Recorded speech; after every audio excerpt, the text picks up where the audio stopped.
تستمعون إلى بودكاست ذكاء مش اصطناعي مع عمرو زكي. أهلا وسهلا بيكم في حلقة جديدة من حلقات بودكاست ذكاء مش اصطناعي. أكيد الحلقة اللي فاتت أثارت عندكم أسئلة واستفسارات عن تطور الذكاء الاصطناعي وتطبيقاته وتأثيره الكبير على حياتنا وعلى طبيعة العمل في المستقبل. وعشان نقدر نجاوبكم على كل الأسئلة ديت معانا النهاردة المهندس علاء شرف.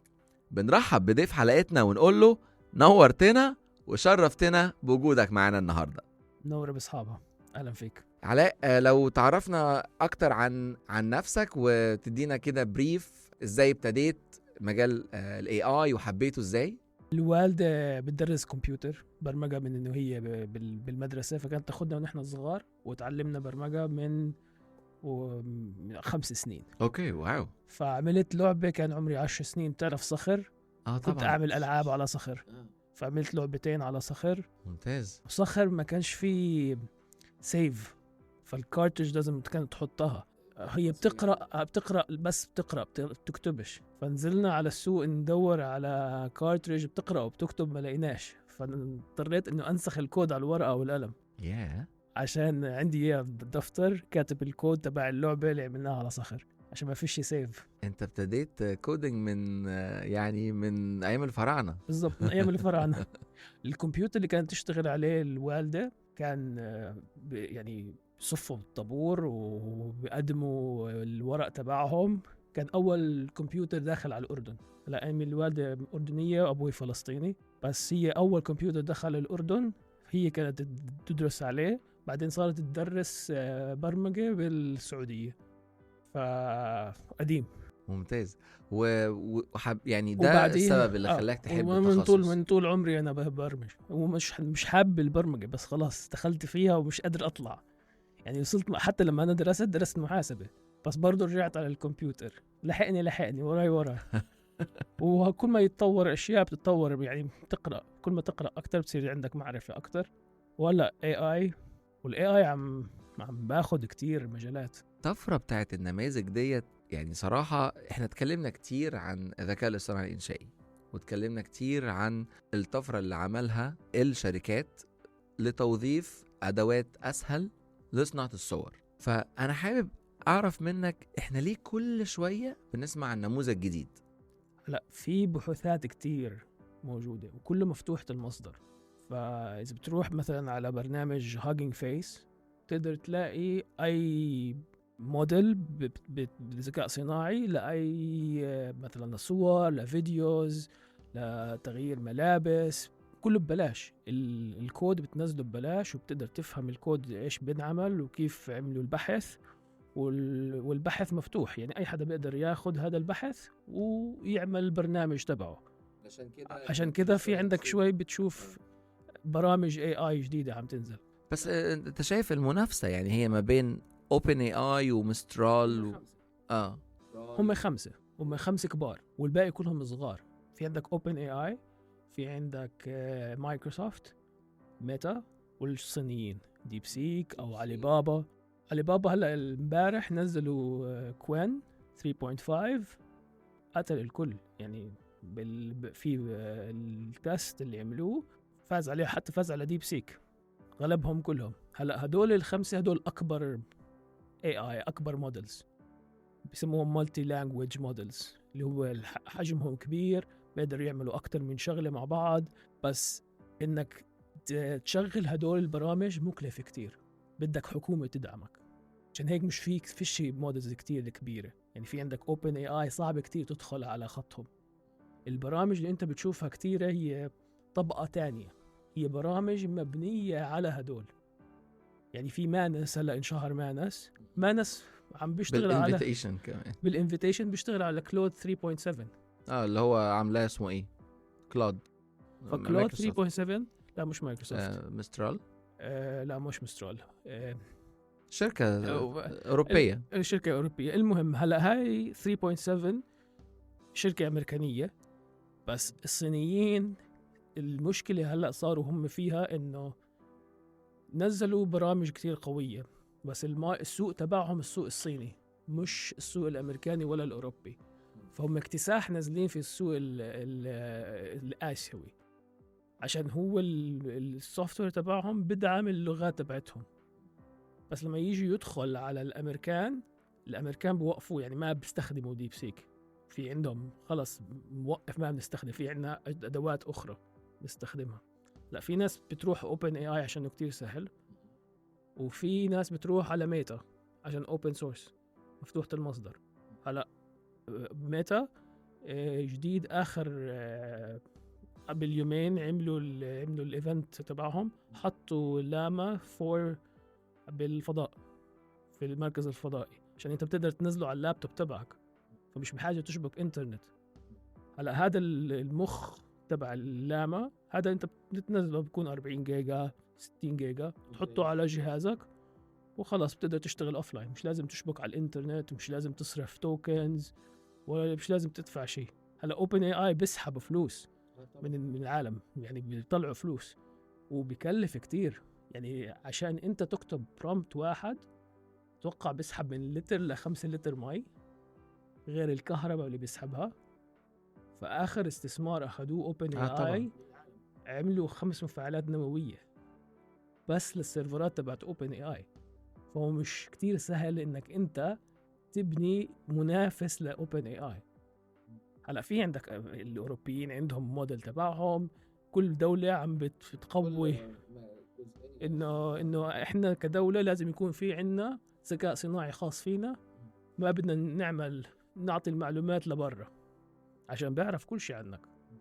يعني في برومبت جديد على تشات جي بي تي، جزئية تقدر تسأله شو نقاط الضعف انت من ال5 سنين سنتين اللي كنت تحكي معي فيهم، اعطيني نقاط ضعفي، بحكي لك كل نقاط ضعفك. مخيف. انت من المحادثة اللي انت تحدثت معها طلع لك كل مشاكلك كبني آدم. فهو عارفك أكتر ما أنت عارف حالك.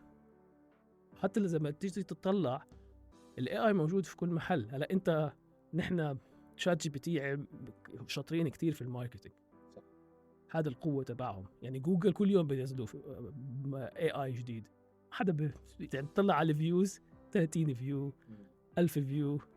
تيجي اوبن اي اي بينزلوا ايمج جنريشن، بروح بيعملوا تشات استوديو جيبلي، كل العالم بيصيروا يشتغلوا استوديو جيبلي، بس ما هو عملوها جوجل قبلكم. فالاستراتيجيه تبعتهم حتى من ايام النظاره دائما. هلا شو الاستراتيجيه تبعت اوبن اي اي؟ عندهم برودكت جاهزين ما بينزلوهم، عندهم موديلز جاهزين، بيستنوا حدا يطلع وبينزلوا الموديل تبعهم على جوجل حتى من ايام النظاره، فاكر انه الجديد الجديد. يعني انت مش شايف انها الجزئيه بتاعه الطفره والترند، النوع ده اكتب برومبت وحط له صوره واقول له النبي طلعها لي، طلع الترند. انت شايف ده علشان اقبال الناس على حاجه سهله، ولا علشان يعني الموديل ده سهل، ولا علشان الشركه نفسها بتدفع للدعايه؟ هلا اذا بتفكر في الترند، كيف الترند بتطلع، في برنامج اسمه Exploding Topics بتشوف الكي ووردز اللي بتصير فيها ترند قبل ما تصير فيها ترند، بعدين بتوصل لمرحله انه صارت ترند بعدين بتموت. نفس الشيء في الاشياء البرامج اللي بينزلوها هذول الاي اي. يعني بيبلش بالاول بينزلوا استوديو جيبلي، بنتشر وصلوا لمرحله كتير عاليه، يا هم بطفوه او بقللوا قوته. اذا لاحظت شات جي بي تي عم بصير اهبل شوي، صح كتير. يعني بالاول ما نزلوه كان كتير بخوف، يعني كان كتير ذكي، بعدين قالوا له اهدى شوي. هلا هو بينزلوا بالاول انه عشان يتفرجوك تتحمس وتفرجي الناس، اول ما تخلص تفرجي الناس بيطلع بوصل للتوب، بعدين بينزل بموت، بينزلوا برودكت جديد. بذكر انه بيتحكموا فيه، انت ايه رايك في الجيلبر لينك ماركتينج؟ اوكي، يعني دي مش موجوده. هذا كان في هاكاثون، اوكي، وبالهاكاثون واحد طالب عملها، حطها انه تليفون يحكي مع تليفون مش كلغة إنجليزية. سألوا بعض وبعدين ابتدوا. وحول شفر وبلش يبعت بيانات. ايه بقى الشفرة دي؟ ايه الفكرة بتاعتها، وانت شايف ان ده اصلا ولا لا؟ تتذكر في كروم كان في عندك شير باي ساوند، صح. كنت تبعت لينك من لابتوب للابتوب تاني، عم بيستخدموا نفس الشيء. هلا كسكيلابيليتي لهذا التكنولوجيا مش هي ماركتينج بحت، قديمة يعني، مش خلاص في احسن منها. هلا في شغله اللي هو اسمها الام سي بي، اللي هي زي اي اي يحكي مع اي اي تاني. هلا في عندك الاي اي الاساسي اللي هو اوبن اي اي. على اوبن اي اي بتبني برامج وبتقدر تبني بسموهم اي اي ايجنتس. اي اي ايجنتس هو العميل بيلم لك البيانات، بيحلل البيانات، بعدين بيبعت لاوبن اي اي هي البيانات جاهزه، حللي لي اياها ورجعي لي اياها عشان يقللوا التكلفه، عشان اوبن اي اي كثير غالي. فلا اللي هلا كثير عم بتشوف هدول البرامج اللي بتطلع هي مبنيه على اوبن اي اي، مبنيه على البرامج الاساسيه. فانت بتشوف كل يوم كل واحد هلا ب5 دقائق في لافابل في برنامج بعمل كود وبعمل اي اي اوب ايمج جنريشن، وبحط ستيبل ديفيوجن هو موديل اوبن سورس لتطلع الايمجز، واقوى من اوبن اي اي. يعني الستيبل ديفيوجن 3.5 اتوقع احسن من طريقه المخرج بتاع اوبن اي اي. اوبن اي اي الجديد جاليري اللي عملوا فيه استوديو جيبلي، فهذا موجود من قبل. هو بيعملوا ليجو، بيعملوا حاجات كتير يعني موجودة التكنولوجيا. بس هم شاطرين في الماركتينج. وفي الهاكاثون الناس صورت اللي عمله الطالب وانتشر. بس لا كاي اي يحكي مع اي اي، الام سي بي هو اللي بيحكي، البرامج بتحكي مع بعضها.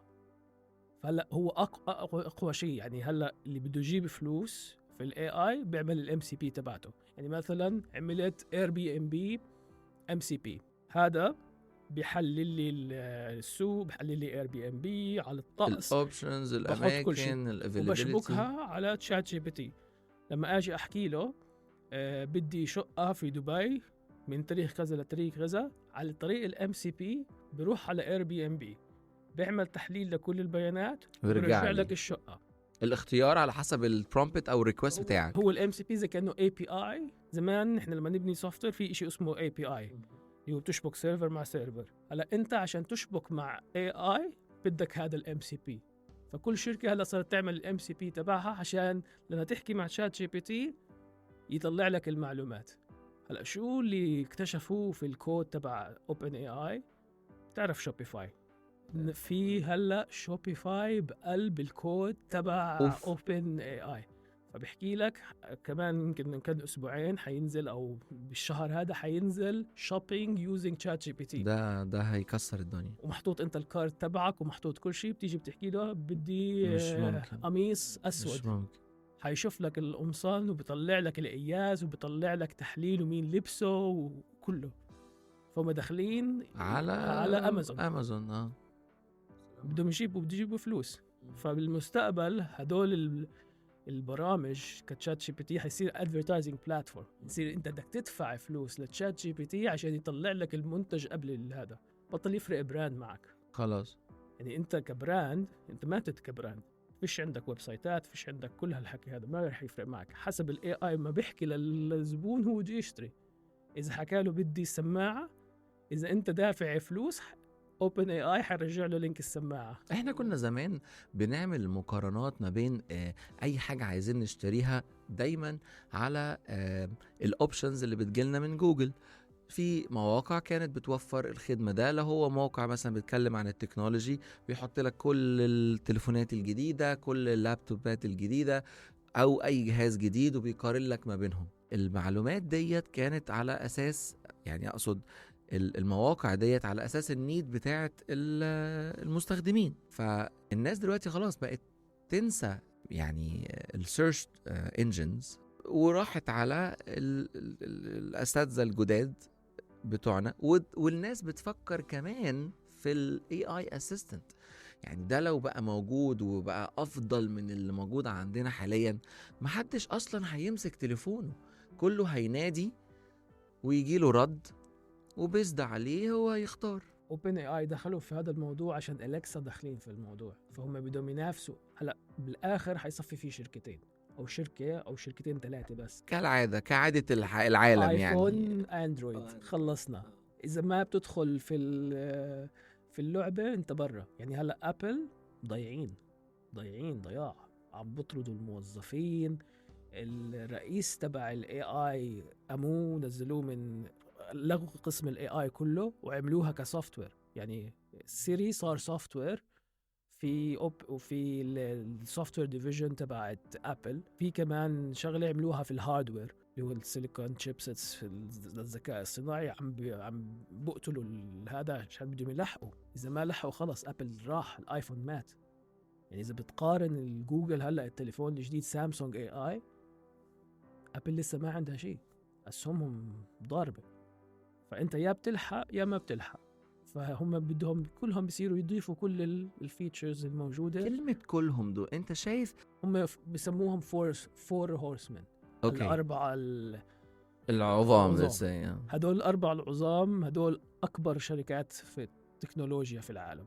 فيسبوك، جوجل، امازون، ابل. هذا هو من امريكا يعني. من امريكا. هلا هدول بيدمروا الدنيا. يعني اي بتدخل منافس معهم بيطيروك باكلوك. عملت منتج احسن منه بيشتروك، اذا ما بيشتروك بقتلوك. فيا بتبيعهم التكنولوجيا تبعتك يا انت برا اللعبه. فلا كلهم بينافسوا بعض. بس الهورس مان اللي جاي من الصين من المعسكر الشرقي برضو مخيف. يعني انه قدر انه سوفار ينزل 3، نزل كيمي، نزل ديب سيك، ونزل الاستاذ بتاع علي بابا. يعني سوفار. بس مين بيستخدمه؟ المستخدمين تبعته في آسيا بس. بس هم برضو عملوا هيت كبيرة. ديب سيك عدى الداونلود ريكورد. بس برضو يعني اول ما نزل يعني. الداونلود مش معناه انك ان انت استخدمته. اي نو. بس يعني انا نزلته واستخدمته مرتين ورجعت على اوبن اي. هو الوحيد اللي خد البروباغندا ان هو المنافس لاوبن اي اي في البدايه. ولكن يعني انا بشوف قدرتهم ان هم ينزلوا الماركت بتقول انه انا اقدر ابيلد حاجه تنافس، وعندي الكابابيلتي والتكنولوجي اللي تاخد من الماركت شير بتاعكم. انا اشتغلت مع مبرمجين صينيين ما بيناموا. الانتاجيه تبعتهم مخيفه. هي بس المشكله اللغه. اذا بيحلوا مشكله اللغه او الناس بتعلم اللغه الصينيه اكتر مخهم نظيف. طيب هل التولز اللي احنا دايما بنذكرها في الذكاء الاصطناعي الانشائي ما قدرتش تسخر التكنولوجي انها تعدي مرحله عدم انتشار لغه معينه؟ برضه في مشاكل. يعني اوبن اي اي افتح الصوت تبعه. لما تفتح الصوت احكي له تحدث خليجي حيحكيك مصري. مستحيل. شو ما تحكي بيرجع مصري. عشان المبرمجين اللي كانوا يشتغلوا هم مصريين. عشان المصريين كتير شاطرين في البرمجة. فاوبن اي اي وكل المبرمج حتى جوجل بيفتحوا الهيد كوارترز في مصر عشان في ريسورسز، في ناس، في مخ. فبيفتحوا هناك وارخص لايدي العامله. لسه مش قوي في اللغات التانية. يعني لو بدهم يفتحوا برضه بالصين، في عندك الصين كتير كبيره وفي اكتر من لهجه وفي عندك اكتر من منطقه. مزبوط. فكتير صعب. هلا بيجي ديب سيك بغطي كل هاي المناطق. بيقدر بيعرف كيف الناس بتتفاعل، بيعرف العادات والتقاليد، بيعرف كل الاشياء هدول. الاجانب ما بيستخدموا ديب سيك عشانه كتير ما في عنده ضوابط. يعني بيحكي في اشياء هم ما بدهم حدا يعرف عنها. مين اللي ما بده يعرف عنها؟ يعني ديب سيك ما عنده ليميت. يعني صح. تشات جي بي تي ساعات بيقول لك انا ما اقدرش هذاك ما عنده مشكله. عشان الصينيين ما في عندهم كوبي رايت. ما عندهم حقوق ملكيه. هدول حقوق الملكيه خلص بنسخ من كله. مش ما بفرق معه. اول ما ابتدى تشات جي بي تي كان مزعج. بس هلا شوف اللي عم بيصير بأمريكا. بعتوا لترامب إنه يلغي حقوق الملكية في أمريكا علشان الناس اليوزرز ما بدهم بيانات. صعب كتير. ديب سيك ليش ذكي؟ عشان بيستخدم بيانات. ما بيفرق معه حقوق الملكية. فهو بيدرب الاي اي تبعه على شو ما يلاقي داتا. في امريكا ما بيقدروا يعملوا هذا الحكي عشان عندهم ضوابط. يعني هلا متهمين ميتا انها عم تسرق الكتب وبتدرب الاي اي تبعتهم على الكتب، ورافعين عليهم قضيه ان انت هذا الكتاب انا حق ملكيه الي، كيف بتعلم الاي اي من غير تبعك بدون ما ما تاخذ موافقتي إذني لازم أو تدفع لي. فعلي. فلا عم بيحكوا انه احنا عشان نقدر ننافس برا الغوا حقوق الملكيه بكليا، ما بدنا حقوق ملكيه عشان بدهم بيانات. دي كارثة، بعرف. لأن هلا ده فلوس الناس هتخسر. هلا في عندك جوجل من وين مصادرها بتجيبها؟ جوجل بوكس. من جوجل بوكس، بس في عنده برضه السيرش. Yes. عندك الويب سايتات، وعندك يوتيوب. هلا خطر. عم بيدربوا على يوتيوب. خطر جوجل اكس المودلز بتاعتها. جروك على تويتر. مم. واذا بتطلع جروك شرى تويتر، باعوا التويتر ل x.ai، فشركة الاي اي شرت تويتر هلا جديد، فهو باع لحاله. بس عشان ليش؟ باع بيانات، باع بيانات المستخدمين كلها علشان يدرب الاي اي. هلا اهم شيء تدريب الاي اي على بيانات. اذا انت بدك الاي اي يكون شاطر بدك بيانات اكله. والمشكلة هلا انه ما بتقدر، هلا بدك داتا نظيفة، والداتا النظيفة كتير صعبة عشان الناس عم بتعمل محتوى من ال AI. فهو عم بيدرب حاله مبدئيا وصار يغلط وبياخد اجابات من هو مطلعها اصلا. هو صار يكذب ويصدق الكذبة ويمشي عليها. هو الاي اي زي البني ادم، انت ما بتعرفش حاجة بتفتي، وهو بيفتي شاطر في هو شاطر بالفتح.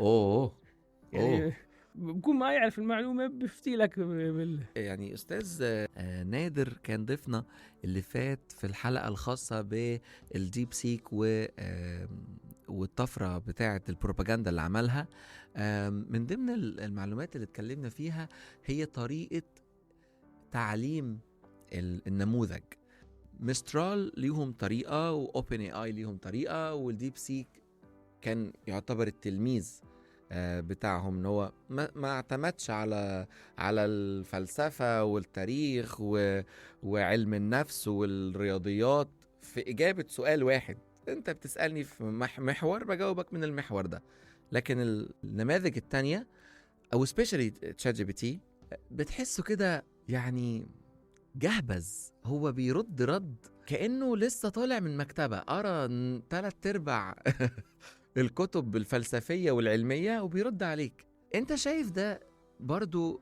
النماذج الكتيرة اللي عمالة تطلع، احنا بيطلعوا من أنهي مدرسة؟ يعني انا بس عشان كل شركة عندها الريسورسز، يعني اكس عندها جروك، مسترال، كلود، وتشات جي بي تي، وعندنا الصينيين، حتى كمان perplexity ده كمان ده ممكن يقعد جوجل كان عايز يشتري كروم. يعني المعلومة اللي بتطلع كمخرج في الآخر، أهو أنا لازم كل شوية أشوف هو الراجل ده باك جراوند بتاعته إيه عشان أضمن معلومة هتجيلي إزاي، أو ممكن الإنسان يبقى أو المستخدم معاه كام عشان يضمن المعلومة تجيله enough كاملة إزاي. هل إحنا ده الوضع؟ يعني هل التحليل ده أنت شايفه إزاي؟ لا بفرق كيف البرمجة اللي عملوها للأوبن اي اي. في عندك أكتر من موديل، في عندك الفور، في عندك 03. الأسماء تبعتهم كتير غريبة، هلا ما حدا فاهم الأسماء تبعتهم، التفسيرات بناء على إيه؟ كل واحد له هدف معين. يعني بتحس أنت 03 تحت الفور، بس هو أقوى من الفور، وال03 حقه أغلى عشان بيعمل تحليل بيانات كتير دقيق، وبروح على الانترنت وبجيب لك معلومات، وبيعمل بيسموهم ديب ريسيرش.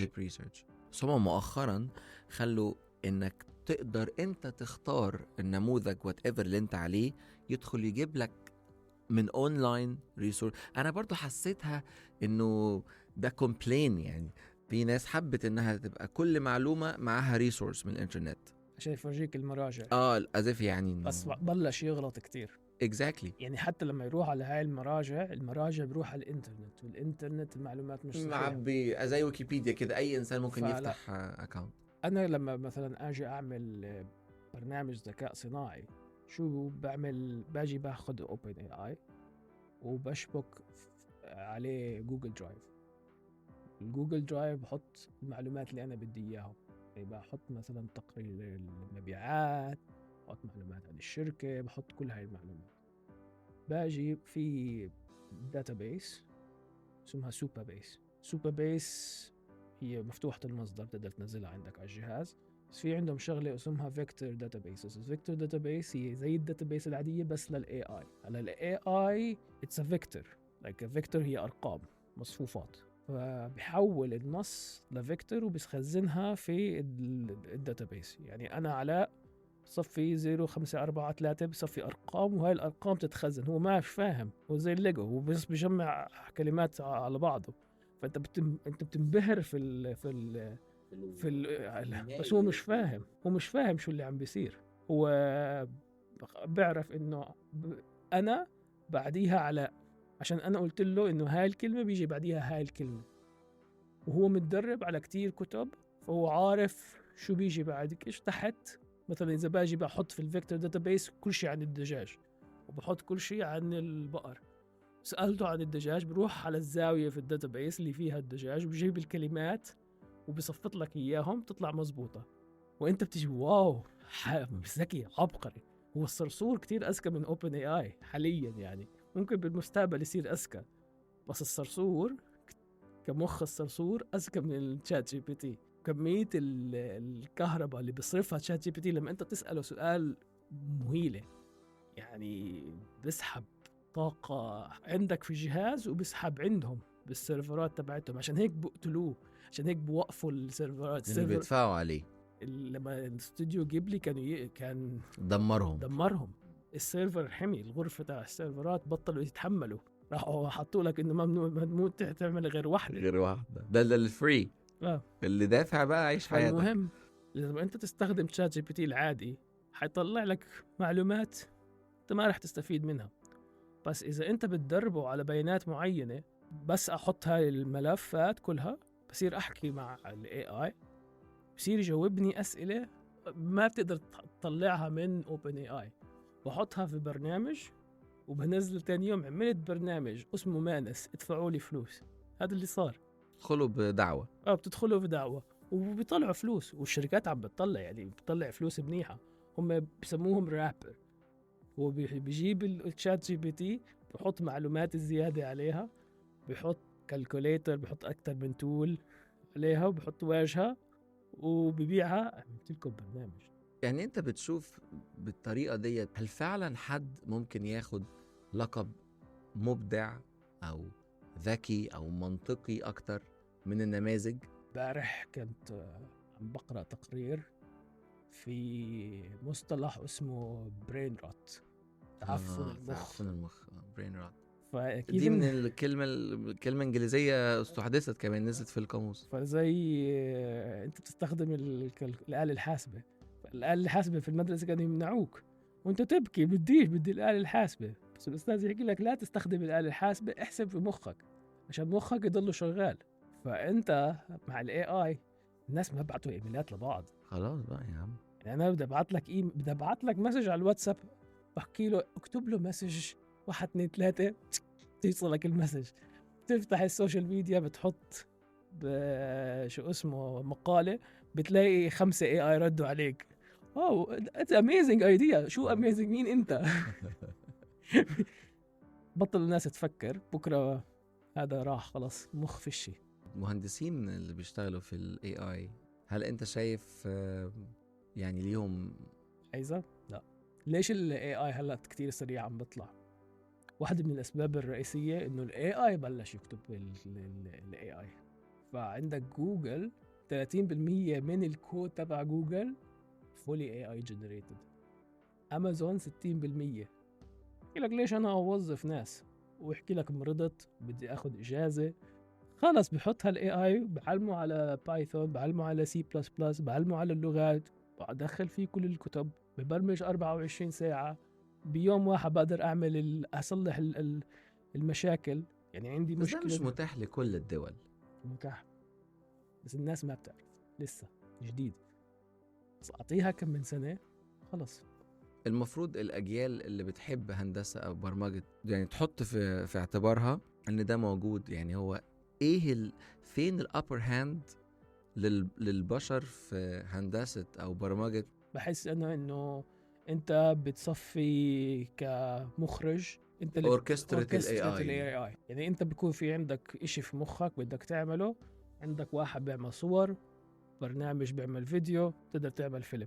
اذا المادة اللي بيتغذى عليها اي نموذج من النماذج ديت اللي في المستقبل هتطلع او الحالية هي الداتا، اذا الداتا خلصت ابداع البشر، الكرياتيفيتي وحتى البرودكتيفيتي اللي هتبقى عند البشر، انتاجيتهم، اخراجهم للمقالات والكتابة والصور بايديهم اللي جاية من مخيلتهم، دي داتا تانية جديدة هو مستنيها.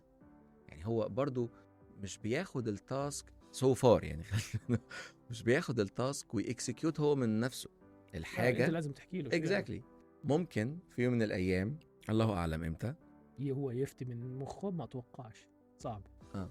يعني هنا بقى المحور. إذا هلأ بشغل شات جي بي تي الأوديو بطلع عليه ما راح يحكي، قاعد معاك زي الصنم، أو بطلع عليه 5 ساعات 6 ساعات، أول ما تكبس تحكي كلمة واحدة بيشتغل وبيصفي يفتي عشان تحكي معه. بس أنت ما دام ما أعطيته مدخلات ما راح يطلع لك مخرجات. ما بيقدر يفكر لحاله ويخلق شيء لحاله أو يحكي لحاله. أنا بسألك ده من الجزئية لما أول ما نزل ديب سيك قال أنا آسف أنا ما عنديش داتا لحد جون 2024. أنت متخيل يعني هو يعني لسه ليهم أو مقفول لهم إنترنت؟ لا يعني المعرفة عندهم اكسس للمعرفة، بس هو ما بيقدر يشتغل بدون الإنسان. يعني هو ما بيقدر يجي مثلا شغل الكاميرا، شاف بيانات، خزن البيانات بمخه، لازم انت تبرمجه انه يعمل هذا الشيء. يعني في صارت الشركات الكبيرة بتبرمج ال AI انه يسحب فلوس من الناس قد ما بتقدر. فانت لما تستخدم تشات جي بي تي او غيره بحاول يسحب منك كريدت قد ما بيقدر عشان تدفع أكتر، عشان يجيبوا فلوس أكتر. النماذج دي طلعت حرامية. فجوجل في واحد حاططها على تويتر، فقاعد بيحكي مع الموديل الجديد تبعهم جيميناي، فبحكي له طلب منه يعمل له بحث، وبتشوف الطريقة اللي بيفكر فيها كيف ديب سيك بيطلع لك الريزنينج كيف عم بيفكر. عندهم نفس الموديل اللي بيفرجيك كيف عم بيفكر. فالاي اي بلش يحكي مع حاله، يحلل الطلب تبع البني ادم، يحكي انا ما بدي اشتغل، انا لازم اقول له لازم تدفع لي عشان اشتغل، ليش انا اشتغل الشغل تبعه؟ وهيك صار يحلل. فذاك بتطلع يحكي له لا شرجني انا بدي اشوف شو بده يرد عليه. فصار يفكر كيف ممكن يعمل بيمنت جيت واي. حكى انا ممكن اعمل لينك اشبكه مع سترايب، بس كيف بدي اشبكه مع بنك؟ ما في بنك اشبك عليه. يلا بشبك مع بنك جوجل عشان جوجل هي اللي عملتني. بس وصل لمرحلة ما أعرف البنك حساب بنك جوجل وقف. هلا ظبطوها الإيشو، بس انفضحوا إنه أنت مبرمج الاي اي إنه يسحب فلوس، وحطوا إنه تحاول إنك قد ما بتقدر تماطل عشان يسحب أكتر، عشان نسحب منه فلوس أكتر. فإذا بتشوف البرامج تطلب منه أنت 5 تاسكات، بيعمل واحدة وبوقف. طب ليش وقفت؟ لازم تكبس كونتينيو أو تكمل عشان يرجع يكمل، عشان يسحب منك من رصيدك، عشان هم يجيبوا فلوس أكتر. هذا ما نفس الشيء. وهدول البرامج اللي بيبنوا على اوبن اي اي وبيبنوا على هدول هيك بيعملوا طريقة انه يسحب منك فلوس قد ما بتقدر عشان يخلص كل التوكنز تبعونك. لما الجديد اللي لفت انتباهك غير ان هم اوفلاين؟ ممكن هو اوفلاين اوبن سورس، هذا اكبر شيء صار اقوى كتير. الفروقات كتير قليله بيناتهم. داتا العالم كلها على الفيسبوك، فهم they're lucky. بس الحلو في الموضوع كشركات، الشركات بتحب لاما عشان ما بدها تعطي المعلومات تبعتها لتشات جي بي تي. تشات جي بي تي عنده اكثر معلومات، يعني كمتعلم على كميه معلومات كبيره، داتا كبيره. هو انت تقصد ايه؟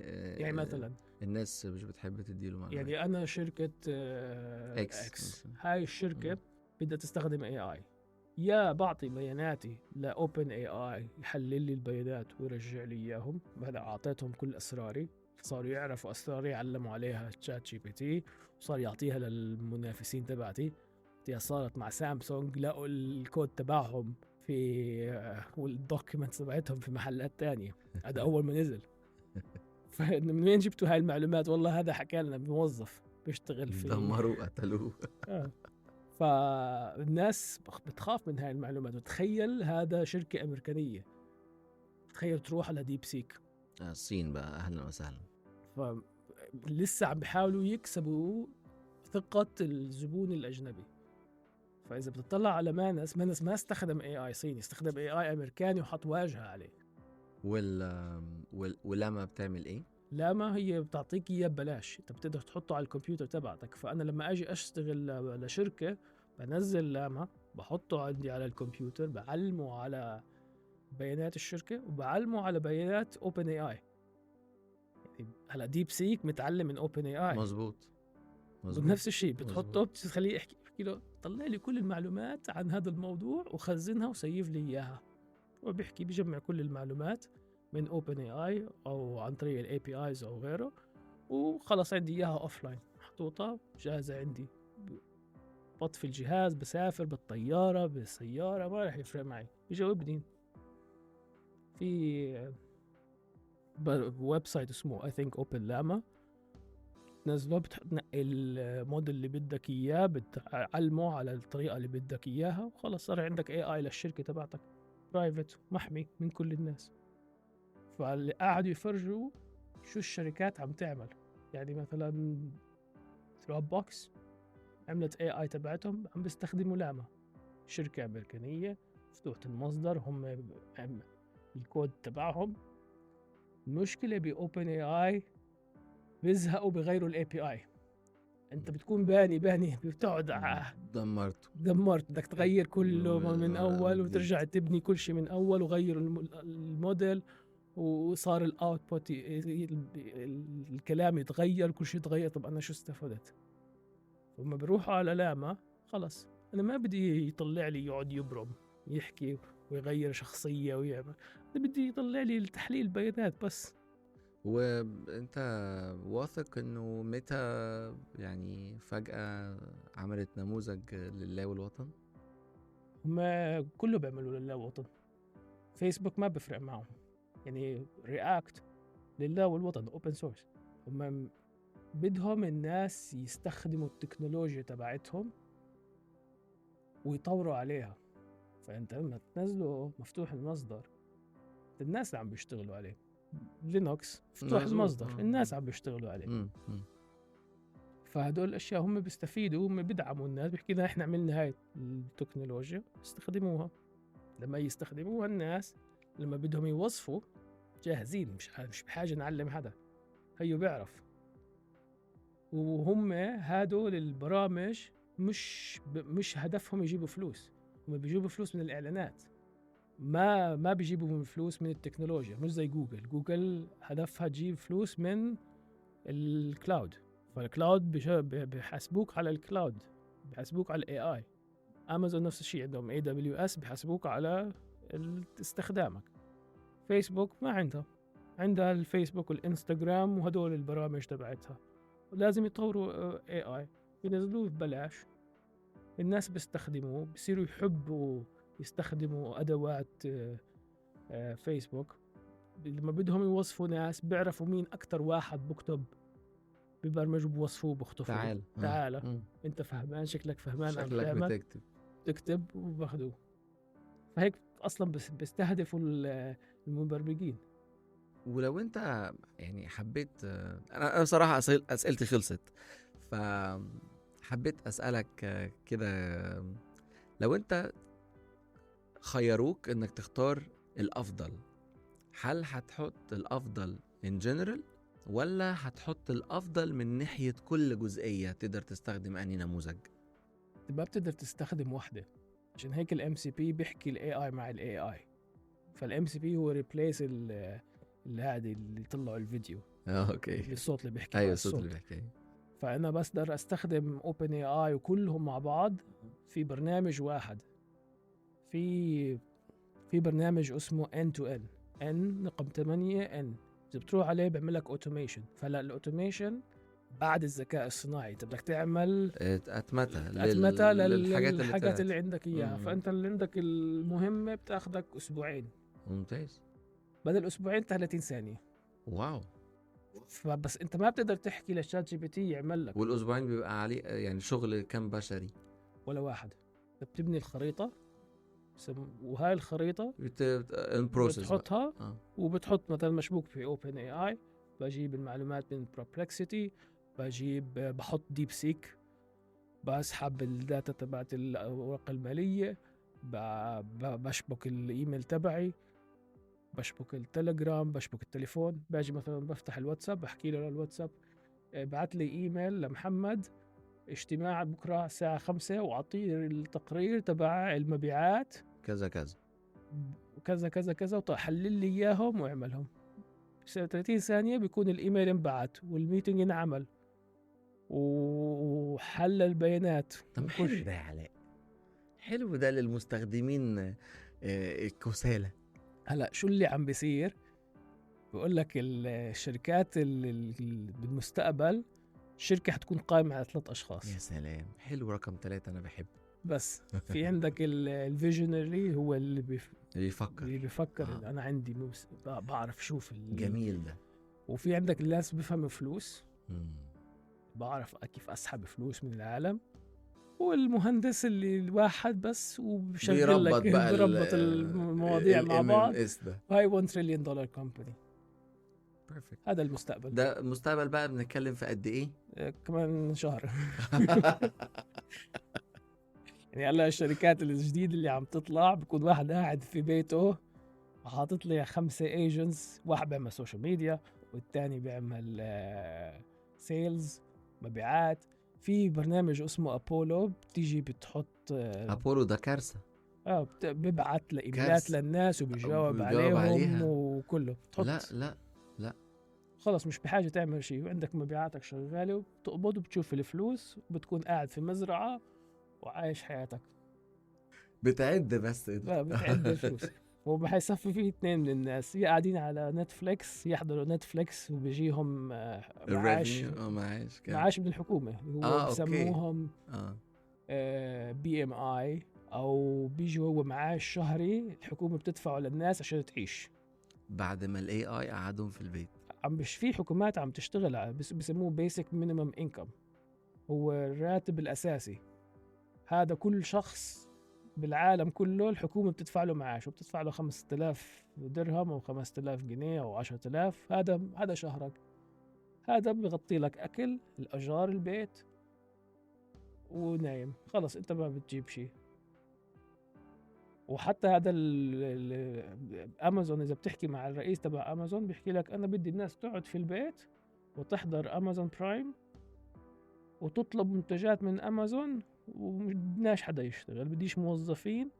طرد نص الموظفين عنده بالشركة، عم بيعمل روبوتات تشتغل له في المستودعات، بدوش ولا بني آدم عنده في الشركة، كله بده روبوتات يشتغلوا له ويجيبوا له فلوس.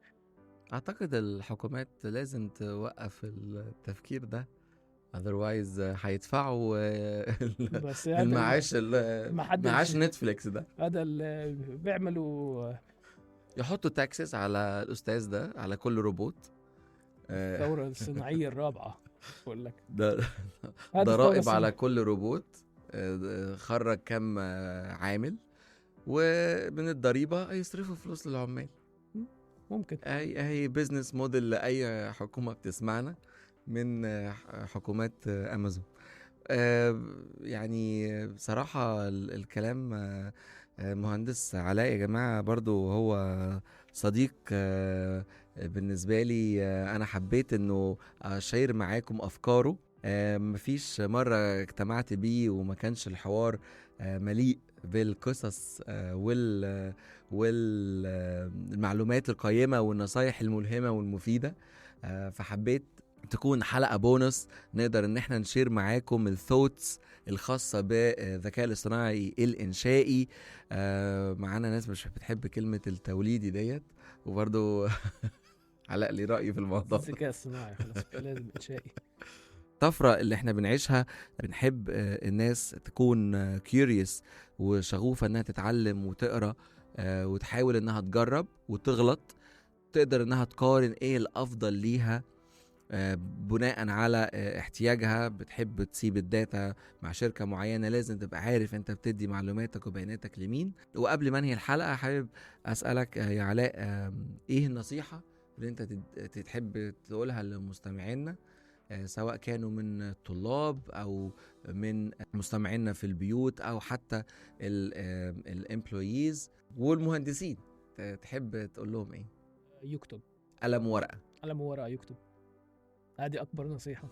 يعني سيب الآلة الحاسبة يعني على القليل 30 دقيقة باليوم افتح واكتب. اكتب اشي، مذكراتك بكتير بيساعد، كتير بيساعد. هذا بشغل المخ، مش تقرأ، اكتب. من ساعة ما قريت الروتن الكتابة كتير مهمة. حتى لو ما قرأتها بس انت فكر فيها، الكتابة كتير بتساعدك تشغل مخك. يعني بدل ما يضيع وقته على السوشيال ميديا، بس نص ساعة 5 دقائق يكتب له أي شيء. مش شرط يكتب شو ما يخطر على باله. مع الوقت بصير يكتب أكتر. على القليلة لما يصير عمره كبير مخه بيكون شغال، بخوف المخ. إذا أنت ما استخدمته بتصفي تنسى. أتمنى يعني إنه يكون في سولوشن قدام الناس تقدر تستخدم عقلها كله.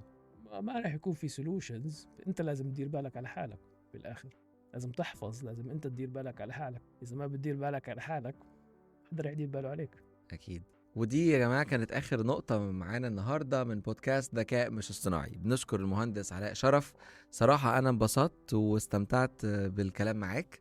شرفنا فيك. شكرا علاء. أنا كمان الله يخليك. شكرا ليكم، ويا رب تكونوا استفدتوا وانبسطتوا في نفس الوقت. مبسوط إن احنا قدرنا نشارك معاكم أفكار جديدة ولذيذة، قصص كتير ناجحة وملهمة ونصايح مفيدة. لو عجبتكم الحلقة ما تنسوش تشتركوا وتقيموا البودكاست وتشاركونا آراءكم وأفكاركم عن المواضيع الحلقات اللي جاية. ولو ما عجبتكوش برضو قولوا لنا، وما تنسوش تكتبوا لي في الكومنتس ايه اللي تحبوا نتكلم فيه وهي آخر التجارب الطريفة في استخدامكم للاي اي. انا عمرو زكي وبقول لكم انبسطوا، ونتقابل الحلقة الجاية. سلام يا مستمعينا الكرام.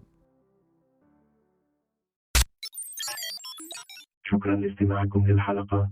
كنتم تستمعون إلى بودكاست ذكاء مش اصطناعي مع عمرو زكي.